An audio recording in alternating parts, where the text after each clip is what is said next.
আসসালামু আলাইকুম। এটা হলো ছাদের মালবেরি গাছ, তুর্কির মালবেরি।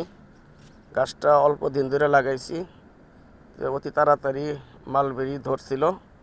তো সবগুলা মালবেরি ফেলে দিয়ে শুধু টেস্ট করার জন্য এই যে অল্প কিছু মালবেরি রেখে দিয়েছি। এই যে এখানে মালবেরি রেখে দিয়েছি, দুই একটা করে রেখে দিয়েছি যে দেখি কেমন হয়। তো বেশি রাখলে তো গাছটা গ্রোথ কমে যাবে, এই জন্য গাছটার মধ্যে অল্প কিছু রেখে দিছি। এই লাগানোর 2-3 মাস 4 মাস পরেই মালবেরি ধরছে। তো দেখা যাক মালবেরি বড় হলে কেমন হয়। বড় হলে আমি ভিডিও দিব, তখন আপনারা দেখে নিন।